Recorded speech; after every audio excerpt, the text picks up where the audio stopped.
Coming up on today's episode of Airborne, the Evergreen Vintage Aircraft LLC files for bankruptcy. Here's a memo to airplane pilots: don't let passengers fly the plane. And woman gets $1.12 million in a photography case.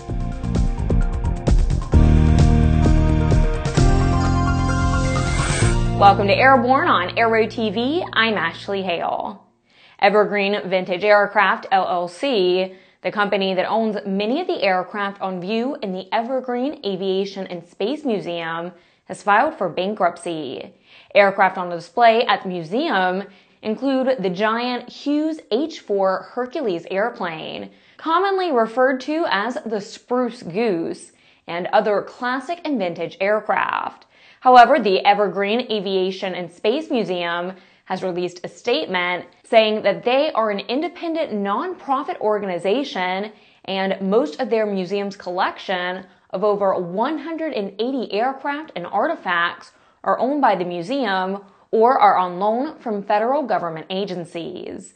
The Evergreen Aviation and Space Museum says they do have 25 aircraft and vehicles on loan from Evergreen Vintage Aircraft LLC that will remain on loan, and they are continuing to lease the theater building. The museum continues to operate as before. On a recent Magna Charters airline flight between Cancun and Mexico City, an unnamed pilot allowed 23-year-old singer Esmeralda Ugalde and her 19-year-old actress friend Samadhi Zendejas to sit in the left cockpit seat of the airplane wearing the pilot's hat. It may have gone unnoticed, but as many people do nowadays, a photo was taken and posted on Twitter by Ugalde, and the photo quickly went viral. To make matters worse, the plane was in the air and full of passengers. It's reported that the pilot is no longer with the airline. After the break, a woman receives a financial award after being arrested for photographing a helicopter. Since the early days of powered flight, pilots have struggled with landing in crosswinds. In fact, crosswinds and wind gusts cause more landing accidents than fog, thunderstorms, and icing combined. That's where the Redbird X-Wind SE comes in. By placing pilots in gusty crosswind conditions for extended periods of time, the X-Wind SE gives instructors all the time they need to teach the pilot the proper techniques for landing in crosswind conditions. For more information on Redbird X-Wind SE and Redbird's entire line of flight training devices, visit www.redbirdflightsimulation.com. Welcome back. If you'd like to suggest a story for Airborne, Aero-TV, our website, or a podcast, send an email to news-spy@aero-news.net. A woman in New York who had been detained by police after taking photographs of a military helicopter for a website supporting U.S. military troops has won $1.12 million in damages in a lawsuit stemming from the incident. It's reported that Nancy Genovese had taken some pictures of a helicopter on display outside the Gabreski Airport Air National Guard facility in Long Island. As she drove away, she was stopped by a Southampton town police officer. Reports say that the officer confiscated the camera's SD card and then called the airport authorities and the Suffolk County Sheriff's Office to say he was detaining a possible terrorist. Genovese spent 4 days in jail. She was allegedly strip searched and was required to post a $50,000 bond to get out. She was eventually charged only with misdemeanor trespassing, and even that charge was later dismissed. The jury may still award additional punitive damages to the photographer as well. Here at Aero-TV, we have around 2,000 programs webcast to cyberspace, so sometimes it's fun to look back and enjoy the places we've seen, the pilots we've met, and the planes we've flown. Here's a look at one of our favorite Aero-TV classic episodes.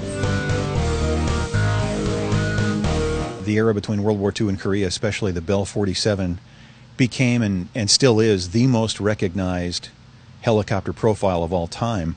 During a visit to the Bell Museum, we learn about the world's most recognized helicopter, the legendary Bell Model 47, and about the man behind it, Larry Bell. Search Bell's versatile Whirly bird on Aero-TV's news channel. When it comes to aviation, particularly in the airline sector, one of the most asked questions of manufacturers is, what's next?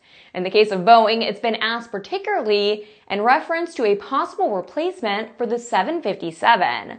But as Tom Patton reports, one Boeing executive says that that's probably not necessary, at least in the short term. On his blog, Randy Tinseth, Vice President for Marketing for Boeing Commercial Airplanes in Seattle, said there's already a replacement for the 757, and it's the 737.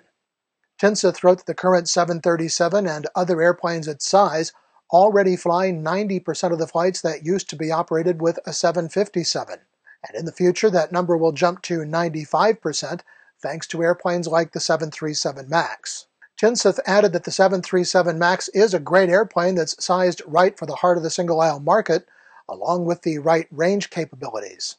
It's a key part of Boeing's overall product development strategy that, along with the 777X and 787-10, is set for the next decade.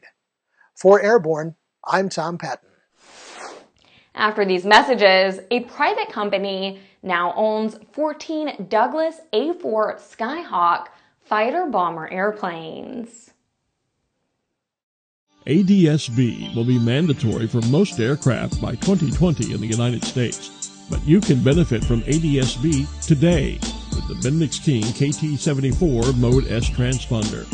The KT-74 meets the global mandates for ADS-B out when attached to a suitable WAAS GPS. Finally, the extraordinary story of the world-changing X-Prize space competition is being told and illustrated with hundreds of insider photos in Jim Campbell's colorful new book, Beyond the Blue. Journey with Jim as he flies formation with spaceships, plays in zero gravity, prepares rocket racers, and documents the amazing first decade of the personal space race. Available this summer. Get your advance order in now by checking out www.kindredspirit.com. Welcome back. Draken International, a provider of fourth-generation tactical flight support, has completed an acquisition of 6 McDonnell Douglas A4N Skyhawks from BAE Systems and has successfully flown these aircraft back to the United States from Germany. These aircraft are in addition to 8 A4K Skyhawks previously purchased from New Zealand, bringing the company's fleet to a total of 14 A4 Skyhawks. Draken International CEO Jared Isaacman said in part, quote, "The A4 Skyhawk has proven to be a very capable aircraft and is well suited for tactical flight support. We're glad to have this opportunity to add these 6 additional aircraft to our growing fleet," end quote.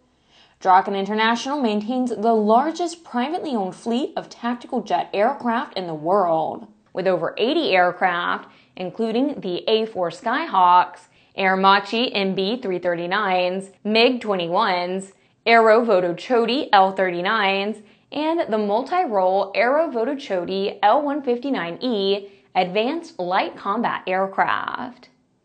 The Bell Boeing V-22 fleet of tilt-rotor aircraft has recently passed the 250,000 flight-hour milestone. The V-22 Osprey has been continuously deployed since entering service in 2007 with the United States Marine Corps and the Air Force Special Operations Command. The aircraft has seen extensive action in Afghanistan, Iraq, and is part of a U.S. Central Command Special Marine Air Ground Task Force. Since entering service, the V-22 tilt-rotor has been deployed in numerous missions around the world, including casualty evacuation, tactical recovery of aircraft and personnel, humanitarian assistance, resupply, VIP transport, and theater security operations. It's one of the safest rotorcraft operated by the United States Marine Corps. The recently announced Marine Aviation Plan 2015, the Osprey will remain the nation's crisis response platform of choice in support of the new normal. The V-22 has without question proven its worth by transforming rotorcraft operations around the globe. The operational reach and versatility of this remarkable platform has created tactical and strategic options where there previously were none." End quote. Well, that's our program for Wednesday, December 17th. Remember to get comprehensive real-time 24/7 coverage of the latest aviation and aerospace stories anytime at Aero-News.net. Remember, Airborne is streamed 3 times a week and is always online. Join us every Monday, Wednesday, and Friday for a new edition. And remember, the debut of Airborne Unlimited is now just a few weeks away. I'm Ashley Hale. Thanks for watching.